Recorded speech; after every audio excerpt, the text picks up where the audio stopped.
मित्रों, कई बार वर कन्या और उनके माता पिता कुंडली मिलान में पाए जाने वाले नाड़ी दोष को लेकर के अक्सर चिंतित रहते हैं या उनके दिमाग में भ्रांतियां रहती हैं।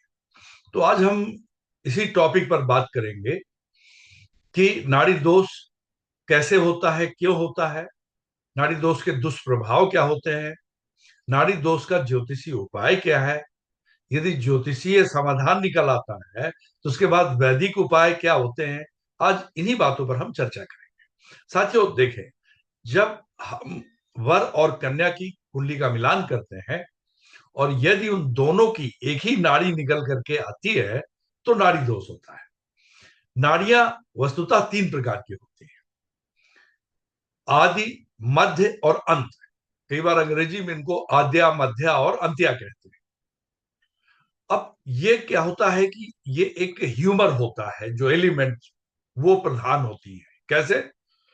वात की प्रधानता आदि नाड़ी में होती है और पित्त की प्रधानता मध्य नाड़ी में होती है। कफ की प्रधानता आपके अंत नाड़ी में होती है। तो यदि एक ही नाड़ी के वर कन्या शादी करते हैं तो ऐसा माना जाता है, और ये ऐसा कई बार व्यवहारिक रूप में देखने में भी मिला है कि उनका वैवाहिक जीवन कष्ट में होता है। वो किस प्रकार से होता है? उसके मुख्यतः तीन दुष्प्रभाव होते हैं। शादी के बाद चूंकि यदि एक ही ह्यूमर या एलिमेंट के की प्रधानता हो जाएगी दोनों में, तो उनका जो कंजुगल ब्लिस है, यानी जो वैवाहिक जीवन है, वो सुखमय नहीं रहेगा। जब भी वो यूनियन करते हैं, कंजुगल यूनियन करेंगे, तो वो बीमार होंगे, नंबर एक है। इसलिए वो इस सुख से वंचित होंगे।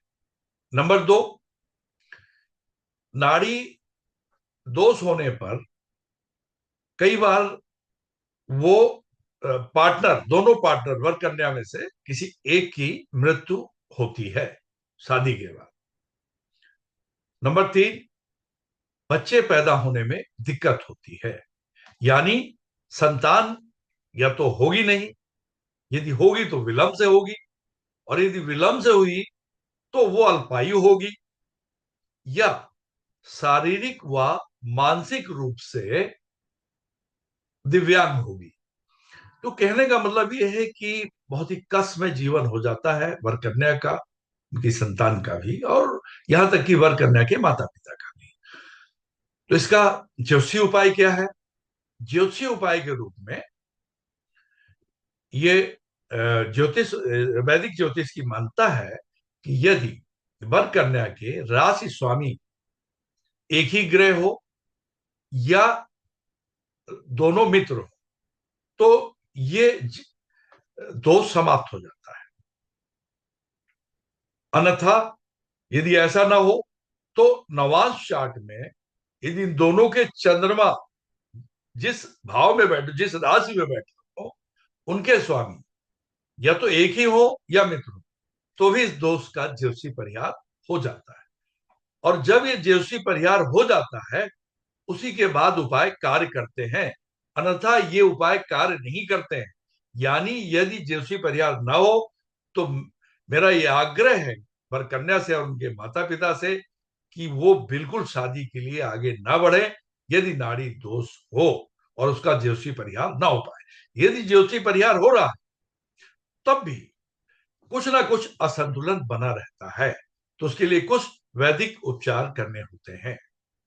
वो दो सटीक, अचूक और ठोस वैदिक उपाय है जो कि वर कन्या द्वारा, दोनों के द्वारा शादी के पहले किया जाना अति आवश्यक है। यदि वो नहीं कर पाते हैं तो भी वो ज्योतिषी परिहार हो जाने के बावजूद इस दोष का वो शादी के लिए आगे न बढ़े, ये मेरी सलाह है। अब नंबर एक क्या है वैदिक ज्योतिषी उपाय? कि किसी मंदिर में पुरोहित को अन्न का,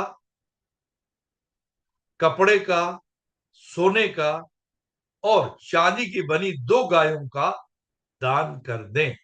वर और कन्या दोनों अलग अलग। नंबर एक ये उपाय होगा। नंबर दो, शादी के पहले महामृत्युंजय जाप की, जो महामृत्युंजय जाप यानी महामृत्युंजय जो मंत्र है, उसकी 1.25 लाख बार, मतलब उसकी जो मालाएं होंगी, मतलब इस मंत्र को आपको 1.25 लाख बार जप, आप स्वयं जपें वर कन्या अलग अलग, या किसी जेवलिन पुरोहित के माध्यम से इसको करा लें शादी के पहले।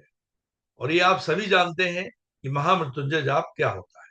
ओम त्र्यंबकम यजामहे सुगंधिम पुष्टिवर्धनम उर्वारुकमिव बंधनान मृत्युर्मोक्षी मामता। यदि आप ये सब करा लेते हैं और ये सब चीजें पूरी होती हैं, तो आप निसंकोच शादी के लिए आगे बढ़ सकते हैं मित्रों।